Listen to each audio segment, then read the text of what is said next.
దర్శకంగా మొన్న డ్రాలు పెడితే అప్లికేషన్స్ పెడితే ఓపెన్గా దాదాపు 90,000 అప్లికేషన్ తీసుకున్నారు. 3,400 షాపులు సుమారుగా పూర్తిగా 100% అందరూ కూడా అప్లికేషన్ చేశారు. డ్రా తీసి వాళ్ళందరూ కూడా అలాట్ చేయడం జరిగింది. దాదాపు 1,800 కోట్లు ప్రభుత్వానికి ఆదాయం వచ్చింది ఈ అప్లికేషన్ ఫీజు కింద. అదేవిధంగా ఇవాళ బోర్డర్స్లో కూడా ఎన్ఫోర్స్మెంట్ చేయటం వల్ల నాన్ డ్యూటీ పెయిడ్ లిక్కర్ ఏదైతే పక్క రాష్ట్రాల నుంచి వస్తుందో అదంతా కూడా కంట్రోల్ అయింది. దానివల్ల మనకి దాదాపు బోర్డర్ డిస్ట్రిక్ట్స్లో అయితే 30 to 40% మనకి సేల్స్ పెరిగింది. అటు తెలంగాణ కానీ కర్ణాటక పోవాల్సినటువంటి ఆదాయం, మరి గతంలో వాళ్ళ జేబులకు పోయినటువంటి ఆదాయం మనం ఇవాళ మళ్ళీ మన ప్రభుత్వానికి తెచ్చుకోగలుగుతున్నాం.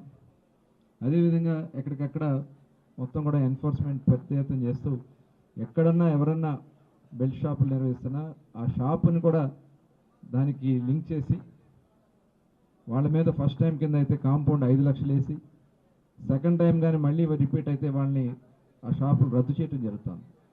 ఇట్లా చాలా స్ట్రిక్ట్గా ఈరోజు ఎన్ఫోర్స్మెంట్ చేస్తున్నాం. అట్లాగే డిజిటల్ పేమెంట్స్, లాస్ట్ గవర్నమెంట్లో అయితే నో డిజిటల్ పేమెంట్, 99,000 కోట్లు, దగ్గర 1,00,000 కోట్లు ఓన్లీ క్యాష్ పేమెంట్సే, నో డిజిటల్ పేమెంట్స్. వాళ్ళు చెప్తారు మొన్న సాక్షి పేపర్లో 52% డిజిటల్ పేమెంట్స్ పెరిగినాయి అని చెప్తారు. లెక్కర్లో అప్పుడు ఎందుకు పెరగలేదు డిజిటల్ పేమెంట్స్? ఇది ఆ రోజున మొత్తం క్యాష్ పేమెంట్స్ చేసుకుని అవన్నీ కూడా డైవర్ట్ చేసుకున్నారు.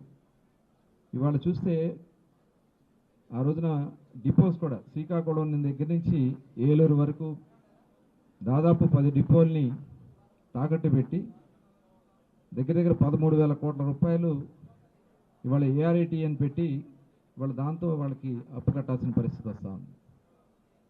అట్లాగే మరి వెల్ఫేర్ ప్రోగ్రామ్స్ కూడా ఆ రోజు కొంత 14,000 కోట్ల రూపాయలు దానికి డైవర్ట్ చేసుకోవడం జరిగింది. ఇవన్నీ కూడా ప్రజల మీద భారం వేసి మరి ఏ రకంగా చేశారనడానికి ఇవే ఒక నిదర్శనాలు. డెవలప్మెంట్ లేదు, అభివృద్ధి లేదు, ఈ రకంగా ప్రజల్ని మభ్య పెడుతూ వచ్చారు. తిరిగి మళ్ళీ వాళ్ళలో ఉన్నటువంటి జరిగినటువంటి పాత స్కామ్స్ అన్నీ కూడా బయటకు తీస్తూ ఉన్నాం. దానికోసమే మొట్టమొదట సిఐడితో టోటల్ డిపోస్ దగ్గర నుంచి టోటల్ కూడా ఎంక్వైరీ జరిగింది. ఇప్పుడు సిట్ కూడా వేయటం జరిగింది.